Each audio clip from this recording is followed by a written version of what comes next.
Assalamualaikum warahmatullahi wabarakatuh. Alhamdulillah wassalatu wassalamu ala rasulillah, amma ba'du. Para pecinta Al-Quran yang berbahagia, pada kesempatan yang baik ini kita akan berlatih tartil Quran di surah Al-Baqarah ayat 245. Dan secara khusus kita akan membahas tentang bacaan ibdal. Mari kita simak bersama-sama.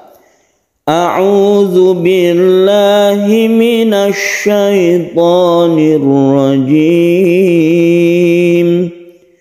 Bismillahirrahmanirrahim. Man dzalladzi yuqridullaha qardan hasanan fayudha'ifahu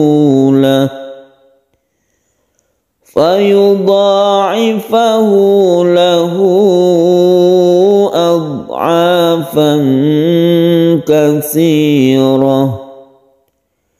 Wallahu yaqbidu wa yabsutu wa ilaihi turja'un. Para pecinta Al-Quran yang berbahagia, kita awali dari man dzalladzi. Nun mati bertemu zal, ini adalah bacaan ikhfa hakiki. Ikhfa artinya samar, huruf-hurufnya ada 15. Salah satunya adalah huruf zal. Cara membacanya yaitu kita dengungkan, kita panjangkan. Ketika kita membaca nun mati, kita bersiap membaca zal. Jadi rongga mulut kita sudah menyiapkan huruf zal. Zalladzi. Dal yang bertitik tidak sama dengan dal yang biasa. Hati-hati pengucapannya. Zalladzi. Di sini ada sukun ya yang sebelumnya kasrah, kita sebut dengan mat tabi'i atau mat asli. Kemudian yuqridu. Yuqridu ada sukun qaf, ini kita qalqalahkan, kita sebut dengan qalqalah sughra karena ada di tengah kata. Yuqridullaha qardan hasana. Yuqridu, dotnya hati-hati, kemudian kita masuk ke lafaz Allah dan ini kita tebalkan atau disebut dengan tafkhim. Lam jalalah yang kita baca tafkhim atau tebal karena sebelum lafaz Allah itu berharakat dhammah. Kemudian di sini ada sukun ra yang kita baca tebal karena sebelumnya ada fathah. Kita sebut dengan ra tafkhim atau ra mufakham. Qardan hasana. Qardan, kemudian ada tanwin bertemu dengan ha. Kita sebut dengan idhar halqi. Kenapa halqi? Halqi artinya tenggorokan karena huruf-hurufnya itu berada di tenggorokan. Huruf idhar yang jumlahnya ada 6 itu semua makhrajnya atau tempat keluarnya ada di tenggorokan. Membacanya harus jelas dan tidak berdengung. Kemudian hasanah, ini adalah ikhfa hakiki, kita samarkan membacanya. Ketika kita membaca tanwin, kita bersiap membaca fa. Ingat, bukan semuanya ikhfa itu membentuk huruf eng, tapi tergantung hurufnya. Hasanah itu kalau fa. Hasanah fayudha. Jadi terbentuk dengan sendirinya ketika kita menyiapkan huruf fa. Itu adalah ikhfa. Fayudha'ifahu lahu ad'afan katsira. Fayudha'ifahu, ada hak dhamir di sini yang diapit oleh dua huruf hidup. Huruf hidupnya ada di fa dan la. Harokatnya ini adalah harokat hidup. Maka hak dhamir ini dibaca panjang, ditandai dengan dhammah yang terbalik.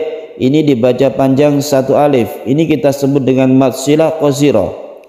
Dan mad silah qasirah apabila dia bertemu dengan hamzah seperti yang kedua ini, maka disebut mad silah tawilah. Apa perbedaannya? Kalau mad silah qasirah ini panjangnya satu alif, akan tetapi mad silah tawilah ini panjangnya bisa satu bisa dua alif.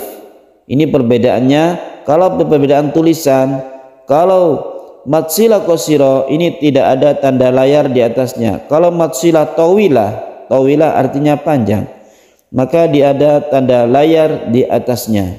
Itu perbedaan matsilah qasira dan matsilah tawilah. Jadi perbedaannya ada di hamzah ini. Ad'afan katsira, pengucapan dari dhad ketika dia sukun dia tidak qalqalah. Hati-hati jangan dikolkolahkan. Ad'afan katsira, ada ikhfa lagi, kemudian katsira kita sukunkan.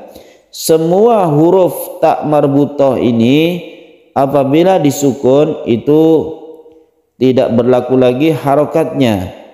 Artinya ketika disukun langsung sukun hak. Katsirah meskipun dia fathaten.